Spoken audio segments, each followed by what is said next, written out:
இருந்தவரும் இருக்கிறவரும் வருகிறவருமாகிய சர்வ வல்லமையுள்ள யாவாகிய யெகோவா அதிகாரமுள்ள நாமத்தில் கடந்து வந்திருக்கிற சத்தத்தை கேட்கிற ஒவ்வொரு பிள்ளைகளையும் பரலோகத்தின் தேவன் தாமே ஆசீர்வதிப்பாராக. அல்லேலூயா, அல்லேலூயா.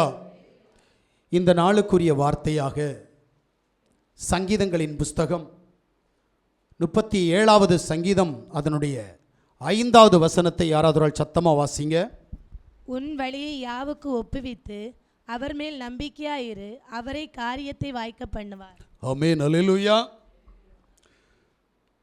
இந்த நாளில் பரலோகத்தின் தேவன் நம்மோடு கூட பேசுகிற வார்த்தை என்னவென்று சொன்னால், உன் வழியை யாவுக்கு ஒப்புவி, அவர் மேல் நம்பிக்கையாயிரு,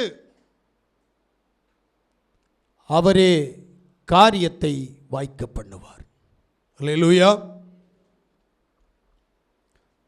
நம்முடைய காரியம் நிறைவேறவில்லை என்று சொல்லி அநேகருக்கு கவலைகள், வருத்தங்கள் இருக்கிறது. நல்லது. ஏன் என் காரியம் எனக்கு வாய்க்கவில்லை? முதல்ல இது புரியணும். என் மனசுக்கு என்ன தோணுதோ அதையெல்லாம் நான் செய்வேன். ஆனால் தேவன் மட்டும் என்னுடைய மன விருப்பத்தை நிறைவேற்றணும். அவர் உங்கள் வீட்டு வேலைக்காரன் தானே. தேவன் உங்கள் வீட்டு வேலைக்காரன். நீ நினைக்கிற மாதிரி தேவன் கிரியை செய்யணுமா? நிச்சயம் நடக்காது. தேவன் யாருன்னு தெரியுமா? சர்வ வல்லமையுள்ள தேவன், நித்யானந்தம் உள்ள ஏக சக்கராவதி. அவர் முன்னாடி ஒருத்தன் நிற்க முடியாது. உங்களுக்கு புரியணும். ஒருவனும் கண்டதில்லை, கண்டவன் உயிரோடு இருந்ததில்லை என்று வேதம் சொல்லுது. அந்த தேவனிட்ட பேசுகிற நாம எப்படி பேசணும்னு தெரியணும். முதல்ல அந்த தேவனுக்கு முன்னாக நிற்கிற நாம எப்படி நிற்கணும்னு தெரியணும். ஏன்னா தேவன் சொல்லுகிறார், நான் பரிசுத்தர். நீ என் முன்னாடி வரணும்னா எனக்கேற்ற பரிசுத்தத்தோடு வரணும். தண்ணி அடிச்சுட்டு பொறுக்கியாக நடந்து தெண்டியாக வாழ்ந்து நான் விரும்புகிறதையெல்லாம் எனக்கு நான் செஞ்சுக்கிட்டு தேவன் எனக்கு கிரியை செய்யணும்னா செஞ்சிருவாரோ? நான் நினைக்கிறது தான் எனக்கு சரின்னு படுது இன்னைக்கு. ஆனால் தேவன் கிரியை செய்யணுமான்னு கேட்டால் செய்ய மாட்டார். அதனால தான் சொல்கிறாரு, முதல்ல உன் வழியை தேவனுடைய சமூகத்தில் ஒப்புவி. அல்லேலூயா. நாம் எப்படி நடக்கிறோம் அப்படின்றது தேவனுக்கு தெரியணும். தேவனுடைய சித்தம் அறிஞ்சு நடக்கணும். ஆனால் இன்னைக்கு உண்மை அது நடக்கிறோமா? நாம் விரும்புகிறது நடக்கணும். தேவனுடைய சித்தம்லாம் நான் செய்ய மாட்டேன். ஏன்னா தேவனை நான் என்ன வச்சுருக்கிறேன் அப்படின்னா, எங்கள் வீட்டு வேலைக்காரராக வச்சுருக்கிறேன். இன்னைக்கு அநேகருடைய எண்ணம் இதுதான். நான் தேவனை நம்புகிறேன், தேவன் எனக்கு வேலை செய்ய வேண்டும். தயவு செய்து உங்கள் ஊர் பஞ்சாயத்து தலைவர்கிட்ட போய் இந்த காரியத்தை சொல்லிப்பார், அப்போ தெரியும். ஏன் வார்டு மெம்பர் இருக்கிறான்ல, கூடி போன ஒரு 150 ஒரு 1000 பேரால் தேர்ந்தெடுக்கப்படுற ஒரு மனுஷன் இருக்கிறான்ல, அவன்கிட்ட போய் ஓ இஷ்டத்தையெல்லாம் சொல்லிப்பார், அவன் செய்வானான்னு கேளு. 2 நாளைக்கு முன்னாடி ஒருத்தர் சொன்னாப்புல, வறுமை கோட்டுக்கு கீழே எனக்கு எழுதித்தாங்க, எங்கள் அப்பாவுக்கு அந்த பென்ஷன் பணம் வாங்கித்தாங்க அப்படின்னு கேட்டது. ஏன் உனக்கு எதுக்கு? அவங்களுக்கு தான் பிள்ளைகள் இருக்குது, இதை கூட வாங்கி கொடுக்க மாட்டேன்றான். அவன் பணத்தையா கொடுக்குறான்னு கேட்டால் இல்லை. நல்லா புரிஞ்சுக்கிடுங்க. கவர்மெண்ட்டுடைய பணத்தை வாங்கி கொடுக்கறதுக்கே அவன் இவ்வளவு கண்டிஷன் போடுறான்னா, என் தேவன் உனக்கு அதிசயங்களை அற்புதங்களையும் செய்ய என்ன செய்வார் என்றதை முதல்ல நீ புரியணும். சும்மா ஒன்றும் செய்ய மாட்டார். முதல்ல கொடு, அப்போ நான் கொடுக்குறேன்றாரு. எதை கொடுக்கணும்? முதல்ல ஒன்றை கொடுக்கணும். முடியுமா? நீ சரண்டர் ஆகணும். நீ சரண்டர் ஆகாம உனக்கு எந்த காரியத்தையும் தேவன் செய்ய மாட்டார். இன்னைக்கு கிறிஸ்தவ உலகத்தில் என்ன நடக்குது அப்படின்னா, கஷ்டப்பட்டு வேலை செஞ்சுக்கிட்டு அந்த வேலைக்குரிய பலனை தேவன் தந்தார்னு சொல்லிட்டு நம்பிட்டு இருப்பான். ஒரு வேளை ஒரு நாளைக்கு சம்பளம் 1500 ரூபாய். நீ அந்த வேலையை கரெக்டாக செஞ்ச, இன்னைக்கு 3000 ரூபா கிடச்சிச்சு. அப்போ சொல்லு, தேவன் எனக்கு அற்புதம் செய்தார். 1500 ரூபா சம்பளத்தை 1500 ரூபா தான் கிடச்சிச்சு அப்படின்றத பெருமையாக பேசிகிட்டு இருக்கிற, அது தேவன் செஞ்சாரான்னு கேட்டால் இல்லை. அது உன்னுடைய உழைப்பு, உன்னுடைய பலன், நீ அனுபவிக்கிற. நல்லா புரிஞ்சுக்கணும். அப்போ தேவன் செய்யணும்னா அதை ரெட்டிப்பாக்கணும். ஏன்னா யோபுனுடைய வாழ்க்கையில் தேவன் ஒரு காரியத்தை செய்தார். அவனை சத்ருடைய கையில் ஒப்பு கொடுத்த போது சத்ரு அவனுடைய எல்லாவற்றையும் அழித்தான். அவனுடைய ஆஸ்தி, அந்தஸ்து, ஏன் கற்பத்தின் கனி எல்லாவற்றையும் அழித்தான். அவனுடைய ஜீவனையும் அவனுடைய பொண்டாட்டியுடைய ஜீவனை மட்டும் விட்டு வச்சான். எதுக்கு தெரியுமா? பொண்டாட்டிக்கு ஜீவனை விட்டு வச்சான், அவனை கொட்டிட்டு இருக்கிறதுக்கு வேண்டி. அது ஒரு பிசாசா இருக்கணுன்றதுக்காக விட்டு வச்சான். ஆனால் அவன் தன்னுடைய உபத்திரவத்தில் ஜெயித்த போது அவனுக்கு இரட்டிப்பான ஆசீர்வாதத்தை கொடுத்தார் என் தேவன். இதுக்கு ஸ்தோத்திரம் சொல்லணும். ஏன்? செத்து போன பிள்ளைகளை மறுபடியும் கொடுத்தார், இழந்து போன ஆசீர்வாதங்களை மறுபடியும் கொடுத்தார். நல்லா புரிஞ்சுக்கணும். இன்னைக்கு உனக்கு நன்மை செய்யணும்னா நீ யாவுடைய வழியை பின்பற்று, யாவுக்கு பிரியமாய் வாழு. நீ அப்படி வாழ்கிற போது பரலோகத்தின் தேவன் உனக்கு அதிசயங்களை செய்வார். அல்லேலூயா. இப்போ உன் வழிகளை யாவுக்கு ஒப்புவி என்று சொன்னபோது ஆதியாகமத்தினுடைய புஸ்தகம் 6வது அதிகாரம் 12வது வசனத்தை வாசித்து பார்த்தால், தேவன் பூமியை பார்த்தார், இதோ அது சீர்கெட்டதா இருந்தது, மாம்சமான யாவரும் பூமி மேல் தங்கள் வழியை கெடுத்து கொண்டிருந்தார்கள். ஆமென். அல்லேலூயா. மாம்சமான யாவரும் பூமியிலே தங்கள் வழிகளை கெடுத்து கொண்டிருந்தார்கள். எப்படி தெரியுமா? அவனுக்கு என்ன தோணுதோ அதையெல்லாம் செய்ய ஆரம்பிச்சான். அல்லேலூயா, அல்லேலூயா. முக்கியமா என்ன பாவம் தெரியுமா? 6வது அதிகாரம் 2வது வசனத்தை வாசிங்க. தேவகுமாரர் மனுஷகுமாரத்திலே அதிக சௌந்தரியம் உள்ளவர்கள் என்று கண்டு அவர்களுக்குள்ளே தங்களுக்கு பெண்களை தெரிந்து கொண்டார்கள். பாருங்க, இங்க தேவன் சிருஷ்டித்த பிள்ளைகள் ஒரு தப்பு பண்றாங்க. என்ன அப்படின்னா, மனசுல தோன்றதை செய்யறது தான். இதான் தேவபுத்திரர்கள் மனுஷகுமாரத்திகளை சௌந்தரியம் உள்ளவர்கள் என்று கண்டு அவர்களுடைய அழகில் மயங்கி தங்களுக்கென்று பெண்களை தெரிந்து கொண்டார்கள். விவாகம் செய்யவில்லை, ஆனால் தெரிந்து கொண்டார்கள். இதான் இன்னைக்கு நடக்குது. என்ன தெரியுமா? பிடிச்சவங்களை இருதயத்தில் நினைச்சு பாவம் செஞ்சுக்கிட்டு இருக்கிற வாழ்க்கை. பிரைசியாசுவா, தேவ சமூகத்தில் கடந்து வந்திருக்கிற தேவனுடைய பிள்ளைகளே, நம்முடைய வழிகளை நாம் கெடுத்து கொண்டிருக்கிறோம். மாம்சத்தில் நீங்கள் செய்கிற பாவத்தை விடவும் சிந்தனையில் சிந்திக்கிற பாவம் பெரியது. ஒரு ஸ்திரீயை இச்சையோடு பார்க்கிற எவனும் அவளோடு விபச்சாரம் செய்தாயிற்று என்று வேதம் சொல்லுது. விபச்சார பாவம் கொஞ்சம் வித்தியாசமான பாவம். நம்ம எல்லாம் என்ன நினைப்போம் தெரியுமா? ஒரு ஆண் ஒரு பெண்ணோடு, பெண் ஒரு ஆணோடு தொடர்பு கொள்வது தான் விபச்சாரம் என்று சொல்லுகிறோம். இல்லை, வேதம் சொல்லுகிறது சிந்திக்கிற பாவமே அது விபச்சாரம். இப்போ தங்களுடைய வழிகளை கெடுத்து கொண்டிருக்கிறோம். எப்படி தேவன் கிரியை செய்வார்? பிரைசியாசுவா, நம்முடைய வாழ்க்கையில் அநேகர் சிந்தனைக்கு அடிமையாக இருப்போம். எண்ணுகிற எண்ணங்கள் நம்மை ஆட்கொண்டு நடத்தி கொண்டிருக்கிறது. தேவனுக்கு பிரியமாக நாம் நடப்பதில்லை. தேவனுக்கு விரோதமாக நடக்க நம்முடைய சிந்தனையில உட்கார்ந்து பிசாசானவன் நம்முடைய காரியங்களை நடப்பித்துக் கொண்டிருக்கிறான். நாம் அதை செய்து கொண்டிருக்கிறோம். எப்படி தேவன் எனக்கு கிரியை செய்வார்? இதுபோல பாத்திரத்திலே பளபளப்பாய் தோன்றும், விரியனை போல தீண்டும் என்று சொன்னார். அது மதுபானம். இந்த மதுபானத்திற்கு அடிமையாக இருக்கிறார்கள். நான் ஒரு சகோதரனை கேட்டேன், நல்லா தண்ணி அடிக்கிறேன், நல்லா செய்கிறப்பா, நான் ஒரு காலத்தில் எப்படி இருந்தேன்னு முதல்ல தெரிஞ்சுக்கோ. வேல்யூ 100னா என்னன்னு தெரியுமா? மெண்டாக்ஸ் 20னா என்னன்னு தெரியுமான்னு கேட்டேன். இதை சாப்பிட்டா நீ வாழ மாட்ட, ஆனால் நான் சாப்பிட்டு அதை எனக்கு அடிமையாக்குனவேனா? யோசிக்கிறீங்களா? ஒரு காலத்தில் என் வாழ்க்கை அப்படி இருந்துச்சு. ஆனால் அதுக்கு அடிமை ஆகக்கூடாது என்பதற்காக அதிலிருந்து வெளியில் வந்தேன். நான் பாவங்கள் செய்வேன், சத்ரு என்னை வஞ்சிப்பான், ஆனால் தேவன் என்னை முன்குறித்திருந்தபடியால் எனக்குள்ள ஒரு எண்ணம் தோணும், இதுக்கு நம்ம அடிமையாகக்கூடாது, இதை நாம் அடிமையாக்கி வைக்கணும். இந்த எண்ணம் என்கிட்ட அடிக்கடி வரும். சில சந்தர்ப்பங்களில் நான் உணர்ச்சி வசப்படுவேன். அந்த உணர்ச்சி வசப்படுவதை கூட நிறுத்துவேன். என்னிடத்தில் இந்த கட்டுப்பாடு இருக்கிறதா இல்லையா என்பதை பார்ப்பதற்காக நான் அப்படி என்னை கட்டுப்படுத்தி பார்ப்பேன். ஓ, ஜெயிக்க முடியுதில்ல, ஆனால் ஜெயிக்க முடியும், ஆனால் அதிலிருந்து நான் வெளியே வர மாட்டேன். ஏன்னா நான் அன்றைக்கு பாவமான மனுஷன்.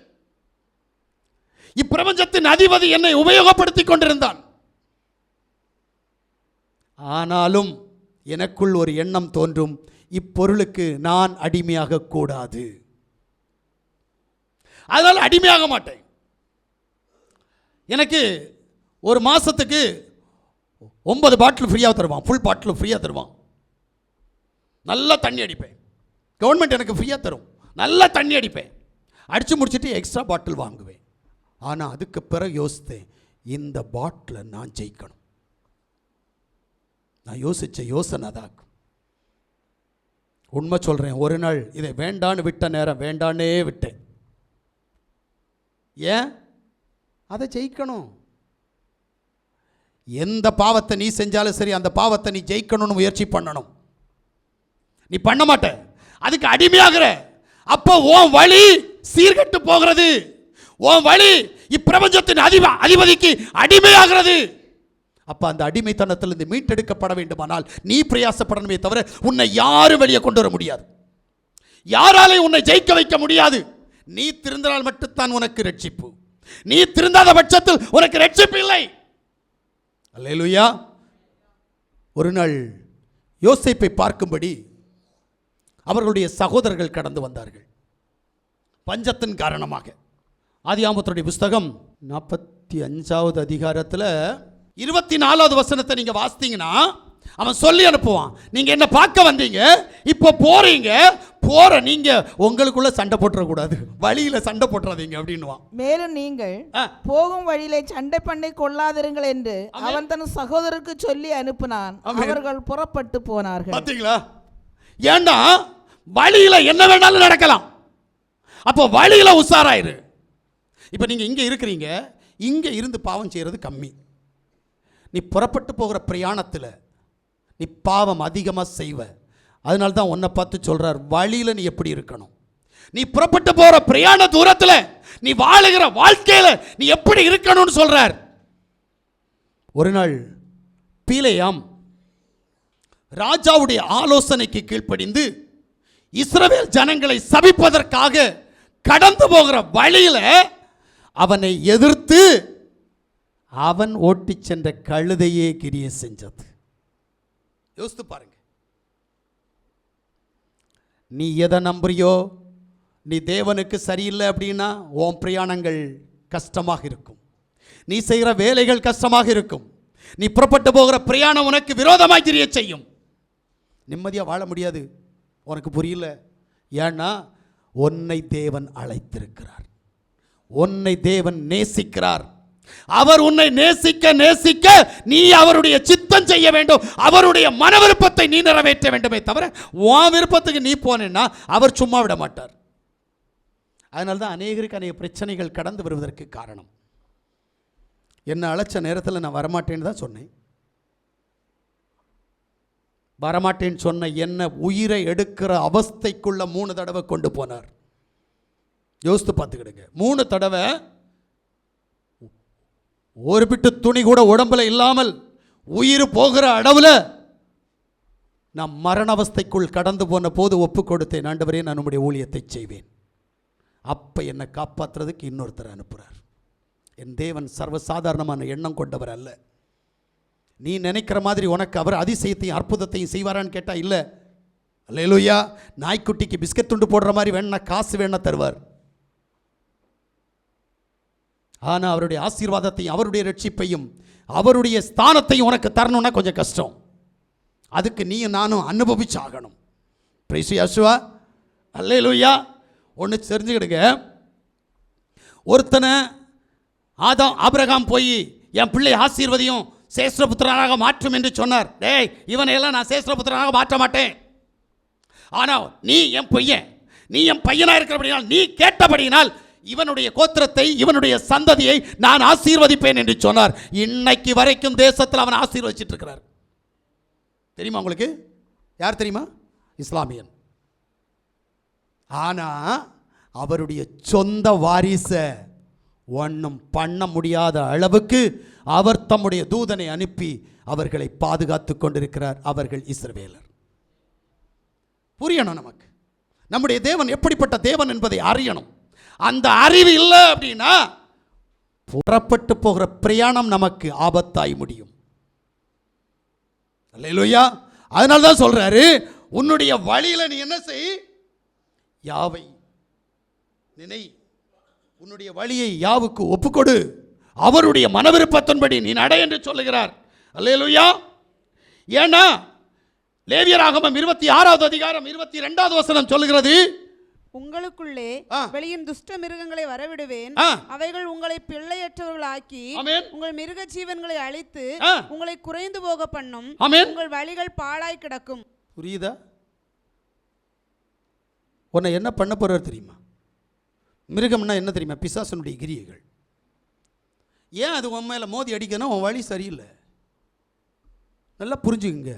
உன்னை பிள்ளையற்றவனாய் மாற்றுறது காரணம் பிசாசு உன்னில் கிரிய செய்வதற்கு காரணம், உன்னுடைய ஆசீர்வாதங்கள் தொலைந்து போவதற்கு காரணம், நீ தேவனுக்கு விருப்பமில்லாத வழியில் நீ நடக்கிறதுனால தேவன் அந்த காரியத்தை செய்ய மாட்டார். சத்ரு தேவன் கொடுத்தாலும் சத்ரு விட மாட்டான். இதான் வேதம். நிறைய பேருக்கு தெரியல, ஏன் எனக்கு இந்த ஆசீர்வாதம் கிடைக்கல, தேவன் ஏன் எனக்கு இந்த சமாதானத்தை தரல, ஏன் இந்த காரியத்தை தேவன் எனக்கு செய்யல அப்படின்னு நிசாரமாக நடத்திட்டு போவாங்க. ஆனால் உண்மை என்ன தெரியுமா? நம்முடைய வழி தேவ சமூகத்தில் தேவனுக்கு பிரியமாய் இல்லாததினால் நமக்கு வருகிற துர்க்கிரியைகள் அநேகம். அல்லேலூயா, அல்லேலூயா. அதனால தான் கூறார், உங்கள் வழிகளை யாவுக்கு ஒப்புக்கொடுங்கள். அப்போது யாத்ராகமத்துடைய புஸ்தகம் 23வது அதிகாரம் 20வது வசனத்தின்படி வழிகளை உன்னை காக்க, வழியில் உன்னை காக்கிறதற்கு, நான் ஆயத்தம் பண்ண ஸ்தலத்துக்கு உன்னை கொண்டு போய் சேர்க்கிறதற்கு இதோ நான் ஒரு தூதனை உனக்கு முன்னே அனுப்புகிறேன். நீ எங்க போகணும், என்ன செய்யணும், எப்படி சம்பாதிக்கணும், எப்படி ஆசீர்வதிக்கப்படணும் அப்படின்னு தேவனுடைய முன்குறிப்பு ஒன்று இருக்கிறது. அந்த முன்குறிப்புக்கு நீ அவருடைய சித்தத்தின்படி நடந்த அப்படின்னா உனக்கு விரோதமாய் வருகிற அத்தனை சத்துருக்களை எதிர்த்து நிற்க உனக்கு முன்பாக தேவன் தன் தூதனை அனுப்புவார். நான் தான் சொன்னேன்ல, உங்களை பாதுகாக்க ஒரு தூதனை வச்சிருக்கிறார், உங்களுக்கு உபத்திரவப்படுத்த ஒரு தூதனை வச்சிருக்கிறார். இப்போ உங்களுக்கென்று வச்சிருக்கிற அந்த தூதன் உங்களுடைய கோணலான பாதைகளை செவ்வைப்படுத்துகிற வேலையை அவர் செய்வார். இது புரியணும். முதல்ல சும்மா செய்தியை கேட்டுட்டு போனா மட்டும் போதாது. தேவனுடைய சித்தத்தின்படி நான் வாழ்ந்தால் எனக்கு தேவன் என்ன செய்வார் அறியணும். ஏன் என்னுடைய வாழ்க்கையில் தடை, ஏன் என்னுடைய வாழ்க்கையில் சத்துருடைய கிரியைகள், ஏன் எனக்கு விரோதமாக எழும்புகிற பிசாசுகள் என்னை சேதப்படுத்தி கொண்டிருக்கிறது, நான் ஆசீர்வதிக்கப்பட முடியாதபடிக்கு, நான் சந்தோஷம் சமாதானம் அடைந்துவிடக் கூடாதபடிக்கு இப்பிரபஞ்சத்தின் அதிபதி ஏன் என்னை வேதனைப்படுத்தி கொண்டிருக்கிறான் என்பதை புரியணும். அந்த உணர்வு நம்மகிட்ட இல்லை. இங்கே தான் சிக்கல். முதல்ல உணர்வடையணும். அந்த உணர்வு உங்கள்கிட்ட வந்தால் மட்டும்தான் நீங்கள் அதை விட்டு வெளியில் வர முடியும், இல்லைன்னா வர முடியாதுங்க. அதான் சொல்கிறேன்ல, என் தேவன் என்னை நேசிக்கிறபடியினால், நான் அவருடைய நேசத்தின் அரவணைப்பிற்குள் கடந்து போகிறபடியினால் என்னை உயர்த்தி கொண்டிருக்கிறார், என்னை ஆசீர்வதித்துக் கொண்டிருக்கிறார். நான் விரும்புகிற காரியத்தினுடைய ஊடாய் தேவன் என்னை வழிநடத்த அவர் சித்தமாக இருப்பதற்கு காரணம் நான் பயப்படுகிற பயம். இந்த நிமிஷம் மரிப்பதற்கு நான் தயாராக இருக்கிறேன். நான் ஒரு சொன்ன காரியத்தை நீங்கள் மறந்துடாதீங்க. இப்போ எனக்கு மரணம் என்னை சந்தித்தால் அடுத்த செகண்ட் என்ன செய்யணும்னு என்கிட்ட ஒன்றும் இல்லை. நான் அதுக்காக காத்திருக்கல. சபை முடிச்சுட்டு போய் வீட்டில் போய் இதெல்லாம் செய்யணும் அப்படின்னு என்கிட்ட இல்லை. நாளைக்கு இதெல்லாம் செய்யணும் அப்படின்னு இல்லை. அது இருந்தால் நான் நாளை தினத்துக்காக யோசிப்பேன். நீங்கள் அங்கே தான் இருக்கிறீங்க. நீங்கள் ஒவ்வொரு நாளும் ஒவ்வொரு காரியத்திற்காக வாழ்ந்து கொண்டிருக்கிறீர்கள். நான் எந்த காரியத்திற்காக வாழ்கிறேன் என்பதை என் தேவன் அறிகிறார். 24 மணி நேரமும் ஒரு மேசையும் உண்டு, ஒரு சேரும் உண்டு, கையில் ஒரு பென் உண்டு, பைபிள் உண்டு, ஒரு நோட் உண்டு. இவ்வளவு தான். எனக்கு நல்லா தெரியும் இருந்த இருப்பில் இருக்கக்கூடாதுன்ட்டு, வெளியில் போகணும்னு எனக்கு நல்லாவே தெரியும். ஆனால் தேவ சமூகத்தில் உட்காருவோமே. ஏன் உட்கார்றேன்? என்னுடைய வாழ்க்கை அதிசீக்கிரம் இந்த உலகத்தை விட்டு கடந்து போகும். அப்போது நான் வேதனைப்பட்டு விடக்கூடாது. நான் சத்ருவின் கையில் மாட்டி வேதனை அனுபவிக்க கூடாது. அதற்காக நான் என் தேவனை பிடித்துக் கொண்டிருக்கிறேன். தேவனுடைய சித்தம் செய்ய வேண்டும் என்கிற ஆசையில் வாழ்ந்து கொண்டிருக்கிறேன். தேவன்கிட்ட கேட்ட காரியத்தை, ஆண்டவரே இன்னும் நான் என்ன செய்யணும், உம்முடைய நாமத்தை பிரஸ்தாபப்படுத்த இன்னும் என்ன செய்யணும், இதான் என்னுடைய கேள்வி. உண்மை சொல்கிறேன், நேத்தைக்கு ஒரு காரியத்தை என்கிட்ட சொன்னார். இந்த பைபிள் யாருக்கு பைபிள்னு கேளு, ஒவ்வொருத்தன்ட்டையும். இந்த பைபிளில் இருக்கிற கடவுள் யாருடைய கடவுள்னு கேளு. இந்த பைபிளில் இருக்கிற கடவுள் யாரை அழைச்சாருன்னு கேளு. இந்த பைபிளில் இருக்கிற கடவுள் யார்கிட்ட தன்னுடைய ஊழியத்தை கொடுத்தாருன்னு கேளு. ஒரு பையலாலையும் பதில் சொல்ல முடியாது அப்படின்னு கொடுத்துருக்கிறேன். நான் எழுதி வச்சிருக்கிறேன், எல்லாத்தையும் ஒரு 5 குறிப்பு எழுதி வச்சிருக்கிறேன். இதான் என் வேலை. எனக்கும் உங்களை மாதிரி சுற்றுறதுக்கு முடியும், வண்டி இருக்குது, வண்டியை எடுத்துகிட்டு ஓட முடியும். நாளைய வாழ்க்கை எனக்கு எப்படி, நான் இதை உணர்கிறேன். அதனால தான் தேவன் ஒன்றை பார்த்து கேட்குறார், உன் வழி இன்னைக்கு எப்படி இருக்கு? ஏன் நீ ஆசீர்வாத கொலைச்சல்? பணம் சில்லறை கிடைக்கும், சமாதானம் கிடைக்குமா, சந்தோஷம் கிடைக்குமா? இல்லையே. பணம் இருந்தால் மட்டும் போதாது, வாழ்க்கையில் சமாதானமும் சந்தோஷமும் வேணும். அந்த சமாதானமும் சந்தோஷமும் ஒரு இடத்துல இருக்கிறதா? நடிக்க கூடாது. இன்றைக்கு நடிப்பு ஜாஸ்தி. நான் நல்லா இருக்கிறேன், சமாதானமாக இருக்கிறேன், நடிக்கிறோம் இல்லை. அல்லேலூயா. நம்முடைய வாழ்க்கையில் தேவன் சொல்றார், உன் வழியில் உன்னை காக்க உனக்கு முன்பாக நான் என் தூதனை அனுப்புவேன் என்று சொன்னாரே. எத்தனை பேருக்கு முன்னாடி தூதன் கடந்து போய் கோடலான பாதையை செவைப்படுத்திக் கொண்டிருக்கிறார்? இல்ல. வாசிங்க யாத்ராகமத்துடைய புத்தகம் 13வது அதிகாரம் 21வது வசனம். பகல்ல ஒன்ன நடத்துறதுக்கு ராத்திரி ஒன்ன நடத்துறதுக்கும் தேவன் சித்தம் கொண்டிருக்கிறார். இரவும் பகலும் வழி நடக்க கூடும்படிக்கு பகலில் அவர்களை வழி நடத்த மேக ஸ்தம்பத்திலும். நல்ல கேளுங்க, பகல்ல சூரியனுடைய வெளிச்சம் உன்னை தாக்கி விடாமல் இருக்க பகல்ல உன்னை மேக ஸ்தம்பத்தினாலும், ராத்திரி இருட்டு இருள் உன்னை சூழ்ந்து நீ சேதப்பட்டு விடக் கூடாது என்பதற்காக அக்கினி கொண்டும் உன்னை பாதுகாக்கிற தேவனாயிருக்கிறார். எப்படி? அவர் உன்னை குறித்து யோசித்து வச்சிருக்காரு. நீ அவரை குறித்து என்னைக்காவது யோசித்திருக்கிறியா? இல்லையே. நாம நம்மளை குறித்து தேவனுடைய சித்தம் என்ன, நான் தேவனுக்கு எப்படியாக வாழ்கிறேன், தேவனுடைய சித்தம் என்னில் எப்படி இருக்கிறது என்பதை நாம் யோசிக்கிறது இல்லை. என் சந்தோஷத்துக்காக யாரை வேணாலும் என்ன வேணாலும் செய்வேன். என் நிம்மதிக்காக நான் என்ன பாவம் வேணாலும் செய்வேன். இதுதான் வாழ்க்கை. தேவன் அப்படி அல்ல. தேவன் விரும்புகிறது, வருகிற உபத்திரவத்தில் எனக்கு உண்மையாயிரு, உனக்கு வருகிற பிரச்சனையில் எனக்கு உண்மையாயிரு, உனக்கு வருகிற போராட்டத்தில் எனக்கு உண்மையாயிரு. இதைத்தான் சொல்லுகிறார். ஆனால் நம்ம செய்கிறது இல்லை. தாவீது சொல்லும்போது சொல்றான், நான் உபத்திரவப்பட்டது நல்லது, ஆகையால் உம்முடைய பிரமாணங்களை கற்றுக்கொண்டேன். நம்மளாம் என்னை உபத்திரவப்பட்டது எதுக்கு தெரியுமா? பாவம் செய்வதற்கு, தேவ சமூகத்தை விட்டு தூரம் போவதற்கு. இதற்காகத்தான் நமக்கு உபத்திரவம் வருகிறது. தேவன் இதற்காக அல்ல உன்னை அழைத்தது. உனக்கு வருகிற உபத்திரவம் உன்னை விடுவிக்க வேண்டும், உனக்கு ரட்சிப்பை உண்டு பண்ண வேண்டும், நீ சத்தியத்தை அறிய வேண்டும், சத்தியத்தினுடைய ஊடாய் சத்தியவானாய் நீ மாற வேண்டும். இதுதான் தேவன். ஆனா நீ என்ன செஞ்சிட்டு இருக்கிற? மனுஷனுக்கு செம்மையாய் தோன்றுகிற வழி உண்டு, அதனுடைய முடிவு மரணம் என்பதை அறிந்தும் உனக்கு தோன்றதை மட்டும் செஞ்சுக்கிட்டு இருக்கிற. பிசாசு சும்மா இருக்குமா? வாழ்க்கையை மாற்றணும், எண்ணங்களை மாற்றணும், நம்முடைய வழி தேவனுக்கு பிரியமான வழியாக மாறணும். இல்லை அப்படின்னா நம்முடைய வாழ்க்கை சூன்யமாயிரும். அதனால தான் அவர் சொல்றாரு, என் மேல நம்பிக்கை ஆயிரு, உன்னுடைய வழியை எனக்கு ஒப்புவித்து விட்டு என் மேல மட்டும் நம்பிக்கை ஆயிருன்றாரு. நம்ம நம்பிக்கையா இருப்போமா? யாரை நம்புவோம்? பாதியில் வந்தது எல்லாம் நம்புவோம், ஆதியில் இருக்கிறவரை நம்ப மாட்டோம். எல்லாம் பாதியில் வந்தது. கட்டின மனைவியும் பெற்றெடுத்த பிள்ளைகளும் சேர்த்து வைத்த சொத்துக்களும் கூட ஒன்றும் வருவதில்லை. பாதியிலே வந்ததையா, மாயமாகி போனதையா, பரமதேவன் கொடுத்த ஜீவன் இதுவும் நமக்கு இரவலையா. எல்லாமே மண்ணு, எல்லாமே மாயை. இன்னைக்கு மாயையை பின்பற்றி நடக்கிற ஒரு கூட்டம் இருக்குது. அவன் தான் சொல்லுவான், நான் தேவனை அறிந்தவன். இதான் உண்மை. கட்டின மனைவியை நேசி, நான் வேண்டாம்னு சொல்லலை. ஆனா தேவனுக்கு கொடுக்கிற மரியாதையை கொடுக்காத, தேவனுக்கு கொடுக்கிற கனத்தை கொடுக்காத. பெத்த பிள்ளைய நேசி, நான் வேண்டாம்னு சொல்லலை. ஆனா தேவனுக்கு கொடுக்கிற கனத்தையும் தேவனுக்கு கொடுக்கிற மரியாதையும் பிள்ளைகளுக்கு கொடுக்காத. உன்னை நீ நேசி, நான் வேண்டாம்னு சொல்லலை. ஆனா தேவனுக்கு கொடுக்கிற கனத்தையும் மரியாதையும் உனக்கு கொடுக்காத. நீ நம்மளாம் என்ன பண்றோம் தெரியுமா? நடிப்பு. உன் வழிய தயவு செய்து தேவ சமூகத்தில் ஒப்புவித்து தேவனுக்கு பயந்து நடக்கணும். அல்லேலூயா. அவர் மேல் நம்பிக்கையா இருக்கணும். அந்த நம்பிக்கை உன்கிட்ட இருக்கான்னு கேட்கிறேன். வாசிங்க 2 நாளாகமத்தினுடைய புஸ்தகம் 20வது அதிகாரம் அதனுடைய 20வது வசனத்தை வாசிங்க. அவர்கள் அதிகாலமே எழுந்திருந்து தெக்கோவாவின் வனாந்தரத்திற்கு போக புறப்பட்டார்கள்.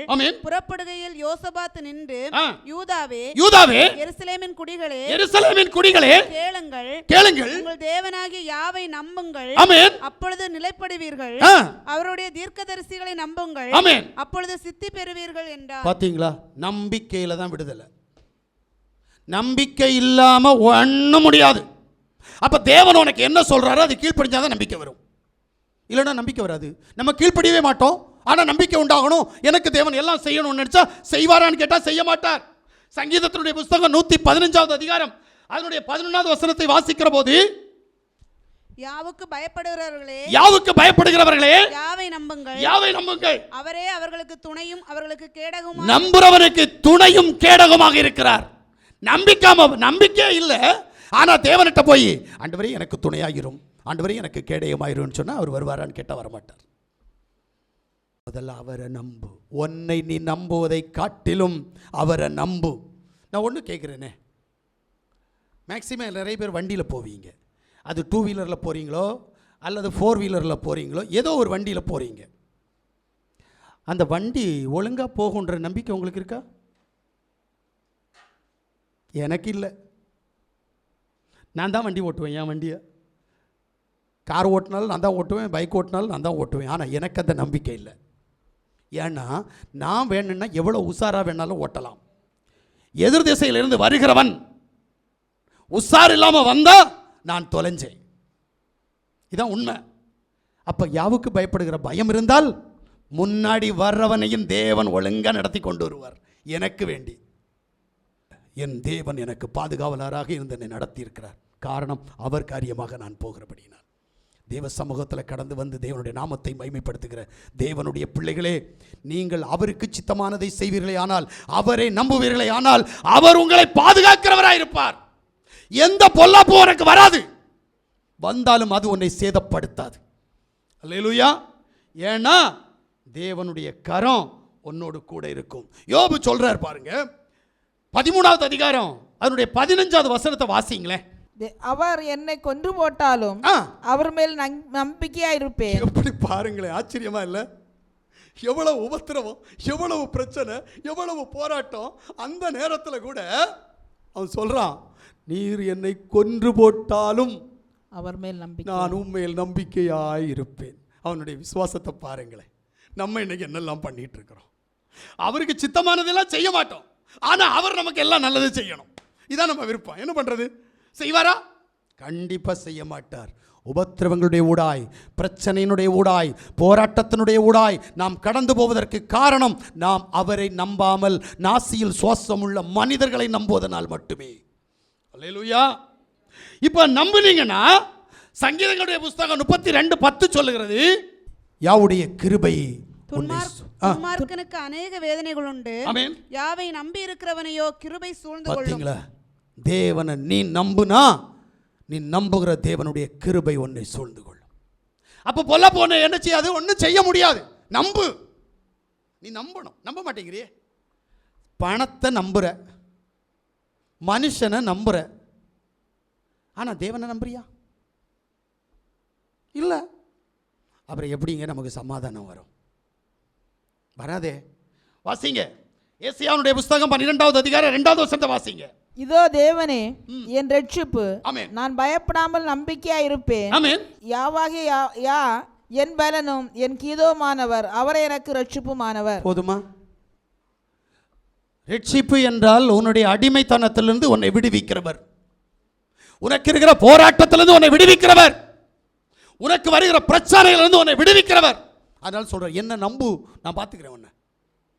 நம்ம நம்ப மாட்டோமே. நம்ம எல்லாம் பணத்தை தானே நம்புவோம். சில்லறை மட்டும் உண்டுன போது எல்லாம் வாழ்ந்துடலாம் அப்படின்னு நினைக்கிறோம். இல்லைங்க, காசு மட்டும் இருந்தால் எல்லாம் நடக்காது. நீ சரியாக புரிஞ்சுக்கோ. பணம் எதையும் செய்யாது. பணம் உன்னை பாவம் செய்ய வைக்கும். இதுதான் உண்மை. பணத்தை நேசிக்கிறவன் பாவத்திற்குள் கடந்து போகிறான். பணப்பிரியன் பணத்தினால் திருப்தி அடைவதில்லை, செல்வப்பிரியன் செல்வத்தினால் திருப்தி அடைவதில்லை. இது மாயை, இது மாயை. நம்பு. தேவன் உனக்கு என்ன நிலையை வச்சிருக்கிறார், அந்த நிலையில் உன்னை காப்பாற்ற போறார். அதுக்கு நீ அவரை நம்பினா போதும். பிரிசியாசுவா, இதைத்தான் தேவன் ஒன்னில் விரும்புகிறார். ஆனால் நீ செய்ய தயாரா? செப்பனியாவுடைய புஸ்தகம் 3வது அதிகாரம் 12வது வசனத்தை வாசிங்க. உன் நடுவில் சிறுமையும் எளிமையுமான ஜனத்தை மீதியாக வைப்பேன், ஆமென். அவர்கள் யாவுடைய நாமத்தின் மேல் நம்பிக்கையா இருப்பார்கள். ஆமென். தேவன் உன்னை பாதுகாத்து உன்னை நடத்துவார் என்று சொன்னால் நீ அவருடைய நாமத்தின் மேல் வைராக்கியமாயிருப்பாய். உடனே இப்ப நினைக்கிறாங்க, எப்பா நாங்கெல்லாம் நாமத்தில் இருக்கோம்ல, அப்ப தேவன் எங்களை பாதுகாக்கிற இல்ல. உன்னை அழைச்சு கொண்டு வச்சிருக்கிறாரு அவர் தான், நீயா வரல. அவர் ஒன்று அழைச்சு கொண்டு வந்து வச்சிருக்கிறாரு. அவருக்கு உண்மையாக இருந்தால் உன்னை பெரிய ஜாதியாய் மாற்றுவார். இல்லைன்னா இப்படியே தான் இருப்பேன். ரிஷியாசுவா, அல்லேலூயா, அல்லேலூயா. அதனால தான் ஏசாயாவுடைய புஸ்தகம் 2வது அதிகாரம் 22வது வசனத்தில் சொல்றார், நாசியிலே சுவாசமுள்ள மனுஷனை நம்புவதை விட்டு விடுங்கள், ஆமென். எண்ணப்படுவதற்கு அவன் எம்மாத்திரம். முடிஞ்சு வச்சா நம்ம எல்லாம் இவனை தானே நம்புவோம். யாரு? நம்மளை விடவும் கொஞ்சம் பதவி கூடுதலாக இருந்தால் போதும், ஆளும் சக்தி அவன்கிட்ட அதிகமாக இருந்தால் போதும், அவனை நம்பிக்கிட்டு இருப்போம். நம்பாத. அவனுக்கு பதவியை கொடுத்தது என் தேவன். ஆளுகிறவன் மேல், ஆளுகிறவனை அதிகாரப்படுத்துகிறது என் தேவன். அதை முதல்ல புரியணும்.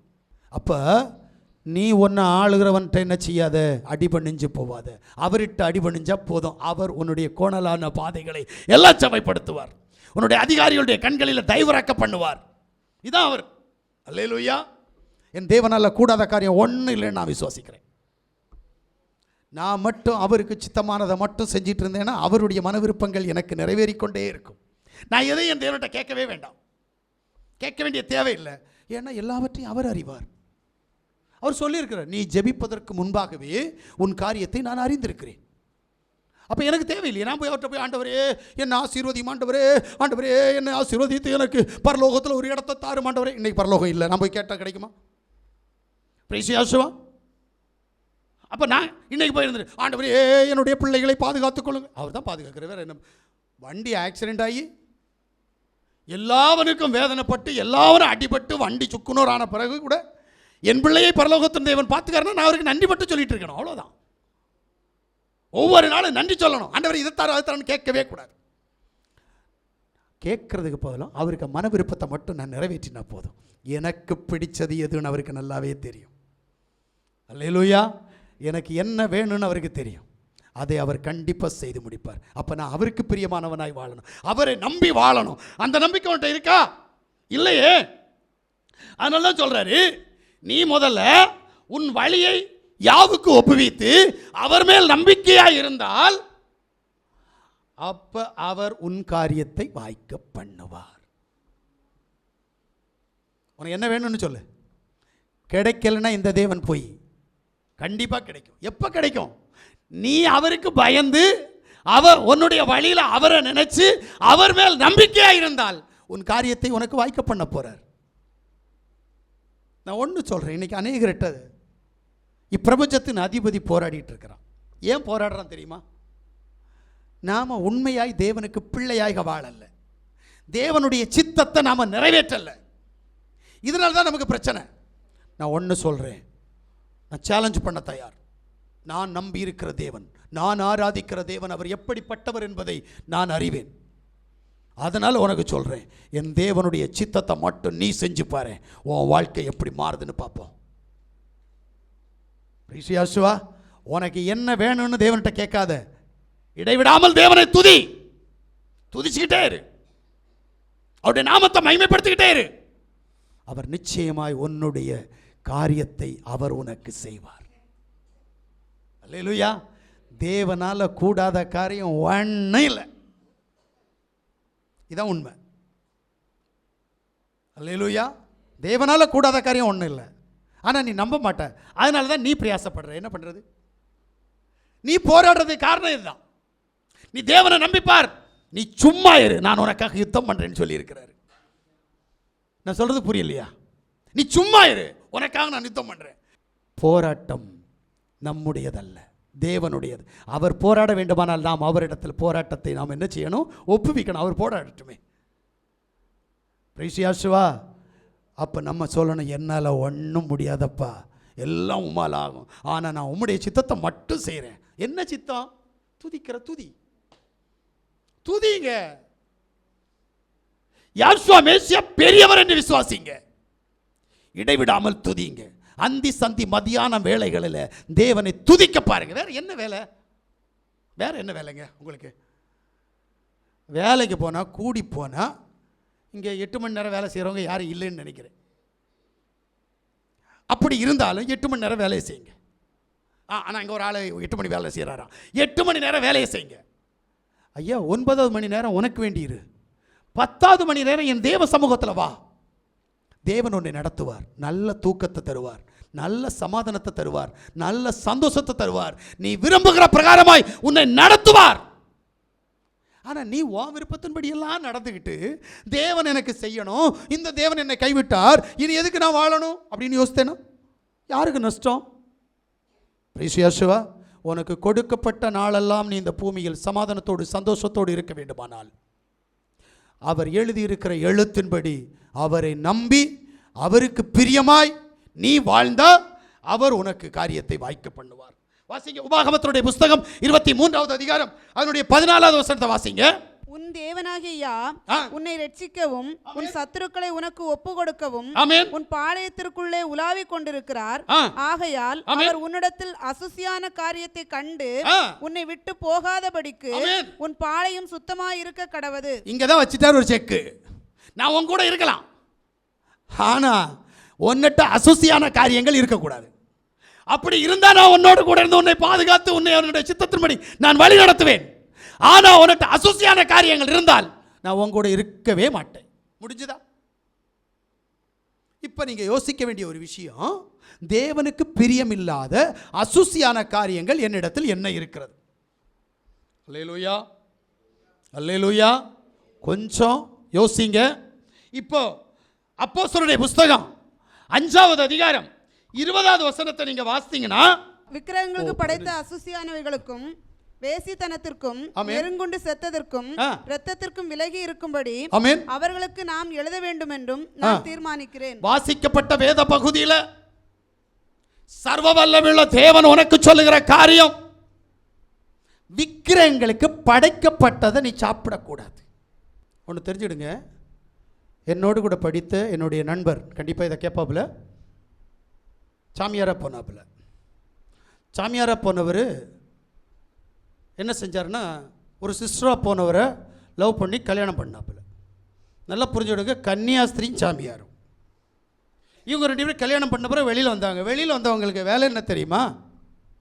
கொஞ்சம் நீண்டிருக்கும்ல, அந்நிய தெய்வத்தில் ஒருத்தர் மூக்கு நீண்டிருக்கும்ல,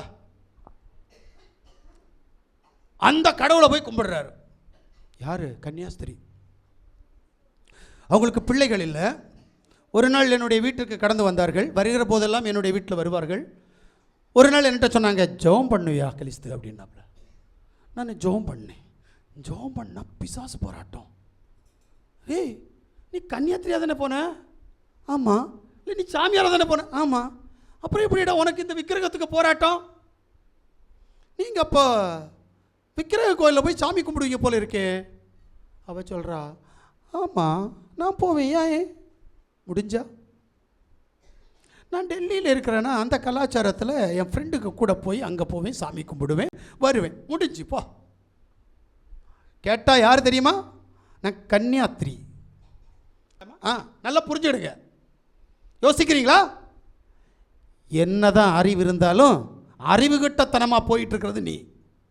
விக்கிரகங்களுக்கு படைக்கப்பட்டதை புசிக்கக்கூடாது, விக்கிரகத்துக்கு முன்னாடி நீ நிற்கக்கூடாது. அடுத்து சொல்றாரு என்ன? வேசித்தனமும் நெருக்குண்டு செத்ததையும் என்ன செய்யக்கூடாது. நம்ம ஆளுகளுக்கு ரத்தம்னா ரொம்ப பிடிக்கும் தெரியுமா? ஒரு சாமியார் சொன்ன பிரசங்கத்தை கேட்டேன். என்ன தெரியுமா? நான் சின்ன வயதாக இருந்த போது என் அம்மா அப்பா என்னிடத்தில் ஒரு சட்டியை கொடுத்து விடுவார்கள். நான் கடந்து போய் ஆடு வெட்டுகிறவனிடத்தில் போய் சட்டியோடு போய் நின்று ரத்தம் கீழே விழுந்து விடாதபடி அத்தனை ரத்தத்தை நான் பிடித்து வீட்டுக்கு கொண்டு வருவேன். நீ தேவனை விசுவாசிக்கிறேன்னா ரத்தம் சாப்பிடக்கூடாது.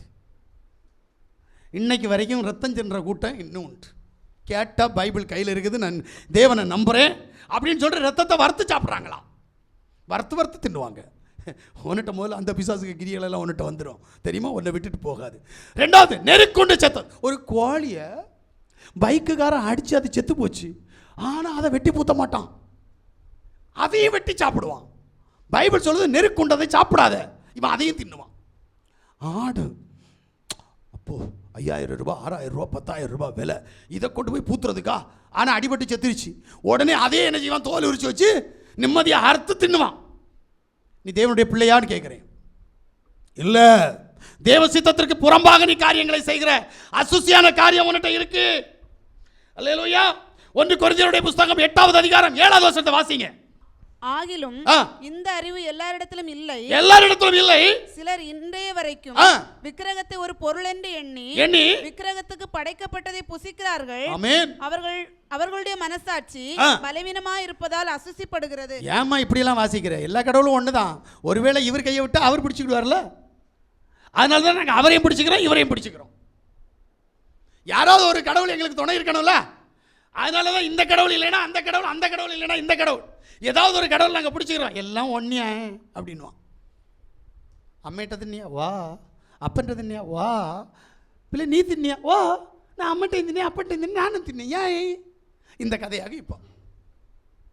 அதுவும் கடவுள் தான், இதுவும் கடவுள் தான், இதுவும் கடவுள் தான், எல்லாம் கடவுள் தான். எல்லா கடவுளுக்கும் ஒன்று கொடுக்கணும், எல்லா கடவுள்கிட்டையும் ஒன்று வாங்கணும். கையை நீட்டி தானே ஏன் வாங்கினேன், இதில் என்ன இருக்குது? வாங்கி தானே சாப்பிட்டேன். அல்லேலூயா. சாப்பிடு, பிசாசு உனக்குள்ளால வந்துட்டான். புரியுதா? வாசிங்க 2 கொரிந்தியருடைய புத்தகம் 7வது அதிகாரம் 1வது வசனம். இப்படிப்பட்ட வாக்குத்தத்தங்கள் நமக்கு உண்டாயிருக்கிறபடியினால் பிரியமானவர்களே, மாம்சத்திலும் ஆவியிலும் உண்டான, நல்ல கேளுங்க, மாம்சத்திலும் ஆவியிலும் உண்டான எல்லா அசுசியும் நீங்க நம்மை சுத்திகரித்துக் கொண்டு பரிசுத்தமாகுதலை தேவ பயத்தோட பூரணப்படுத்த கடவோம். அப்ப மாம்சத்தினுடைய இச்சையை முதல்ல நீ தகர்க்கணும். ஆவியிலும் மாம்சத்திலும் போராடுகிற போராட்டத்தை எல்லாத்தையும் நீ வெறுக்கணும். இல்லைன்னா அசுசி உன்கிட்ட வந்துருச்சு, தேவன் உன்கிட்ட இருக்க மாட்டார். அல்லேலூயா. இது தேவனுடைய சட்டம், இது லாண்ட் ஆர்டர். இந்த சட்டத்துக்கு நீ உட்பட்டு தான் இருக்கணும். தேவன் சொல்றார், உன்னுடைய மாம்ச இச்சையிலிருந்து வெளியே வா, உன்னுடைய ஆவிக்கு விரோதமாய் போராடுகிற போராட்டத்திலிருந்து வெளியில வா. முடியுமா? இல்லை, அசுசியான காரியங்கள் உன்னிடத்தில் இருக்கும். அல்லேலூயா. வெளிப்படுத்தலுடைய புத்தகம் 3வது அதிகாரம் 4வது வசனத்தை வாசிங்க. இப்ப எங்க அசுசி இருக்குன்னு பாருங்க. ஆனாலும் தங்கள் வஸ்திரங்களை அசுசிப்படுத்தாத சில பேர் சர்தையிலும் உனக்கு உண்டு. அவர்கள் பாத்திரவான்களானபடியினால் வெண் வஸ்திரம் தரித்து என்னோட கூட நடப்பார்கள். நெக்ஸ்ட் என்ன ஆகுது அப்படின்னா, வஸ்திரத்துல அசுசி. இப்ப வெண் வஸ்திரம்னு இந்த பிள்ளை வாசித்தாங்க. நிறைய பேருக்கு காது செவிடு, படிச்ச படிப்பறிவு முட்டாள்தனமா போச்சு. என்ன அப்படின்னா, வெண் வஸ்திரம் என்றால் வெள்ளை வஸ்திரம் என்று நினைக்கிறாங்க. சிபிஎம் சபையில் வெள்ளை வஸ்திரம் கொடுத்தா பரலோகத்துக்கு போயிடலாமா? நான் நினைக்கிறேன் மேக்சிமம் நர்சஸ் எல்லாருக்கும் பரலோகம் தான். ஏன்னா ஒரு கோஷ்டி வெள்ளை தான் கொடுப்பாங்க. அது மாதிரி எனக்கு தெரிஞ்சு கன்னியாத்திரி கூட்டம் ஒரு கூட்டம் வெள்ளையிலையும் தான் நிற்பாங்க. அவங்களுக்கு டைரெக்டாக பரலோகம். ஏன்னா வஸ்திரத்தில் தான் எல்லாம் இருக்குது. வெண் வஸ்திரமே தவிர வெள்ளை வஸ்திரம் இல்லை. வெண்மைக்கும் வெள்ளைக்கும் வித்தியாசம் இருக்கு. வெண்மை என்றால் பரிசுத்தம், சுத்தம். அது வெள்ளை அல்ல, வெண்மை. அப்ப நான் நினைக்கிறேன், இந்த ஐயா முன்னாடி இருக்கிறல, இந்த ஐயா பாதி தான் பரலோகத்துக்கு போவார், பாதி இங்கே கீழே போவார். இது என்னன்னு எனக்கு ஒன்றுமே புரியல. எனக்கு துணியை வச்சு பரிசுத்தம்னு சொல்றீங்க, துணியை வச்சு பரலோகம்னு சொல்றீங்க. இது துணி, இது வெண்மை அல்ல, வெள்ளை. ஆனால் தேவன் சொல்கிறார், உன்னுடைய வஸ்திரத்தில் அசுசி இருக்கு. அப்போ ரட்சிப்பின் வஸ்திரங்களை நீ உடுத்தணும், நீதியின் சால்வையை நீ அணியணும். இது உன்கிட்ட இல்லை அப்படின்னா உன் வஸ்திரத்தில் அசுசி. வஸ்திரம் என்றால் தேவன் சொல்லுகிற வஸ்திரம் இதுவல்ல, உன்னுடைய மாம்சம். தேவன் சொல்லுகிறது உன்னுடைய மாம்சத்தில் அசுசி இருக்கிறது என்று சொல்லுகிறார். அல்லேலூயா, அல்லேலூயா. அப்போ உபாகமத்தினுடைய புத்தகம் 32வது அதிகாரம் 35வது வசனத்தை வாசிக்கிற போது, பழி வாங்குவதும் பதில் அளிப்பதும் எனக்குரியது. ஏற்ற காலத்தில் அவர்களுடைய கால் தள்ளாடும். அவர்களுடைய ஆபத்து நாள் சமீபமாய் இருக்கிறது. அவர்களுக்கு நேரிடும் காரியங்கள் தீவிரித்து வரும். ஒரு காரியத்தை ரகசியமா சொல்லிட்டு போறாரு தெரியுமா? யாருக்கும் புரியல. என்ன சொன்னார் தெரியுமா? இப்போ பதில் அளிப்பது, பதில் அளிப்பது, பழி வாங்குவது உனக்குரியதல்ல, எனக்குரியது. அப்படி நீ செஞ்சா என்னமோ ஒன்று சொல்லுவாருன்னு சொன்னார், செய்வேன்னு சொன்னார். என்ன சொன்னார்? ஏற்ற காலத்தில் அவர்களுடைய கால் தள்ளாடும். எப்படி? நீ பழி வாங்குறதும் நீ பதிலளிப்பதையும் செஞ்சா உன் கால் ஒரு நாள் இடரும். அவர்களுடைய ஆபத்து நாள் சமீபமாய் இருக்கிறது. உனக்கு ஆபத்து சீக்கிரம் வரும். அவர்களுக்கு நேரிடும் காரியங்கள் தீவிரித்து வரும். எப்படி? முடிஞ்சிச்சா?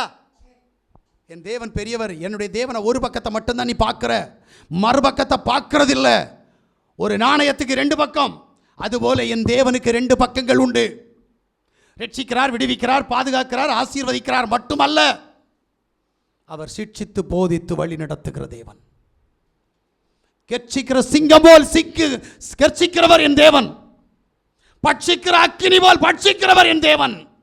சும்மா இல்லை. அதனால தான் சொல்கிறார், நான் பரிதானம் வாங்க மாட்டேன். லஞ்சம்லாம் என்கிட்ட தர பார்க்க முடியாது. அது ஆர்சியில் போனால் பண்ணலாம். என்ன? தலையில் இருக்கிற முடியை கொடுப்பான், மொட்டை அடிக்க போவான், கஞ்சி காத்தி ஊற்றுவான், இங்கேருந்து நடப்பான்.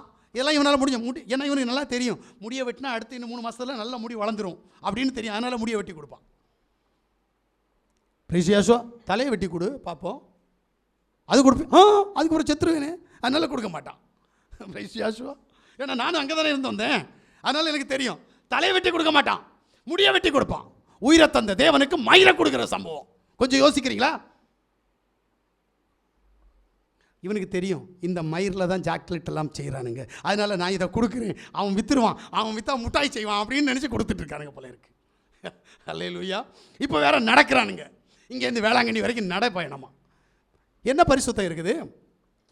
போகிற நேரம் செருப்பு போடாமல் போகிற, ஆனால் வார நேரம் குடிச்சு குமால் அடிச்சுட்டு வர, முடிஞ்சு போச்சே.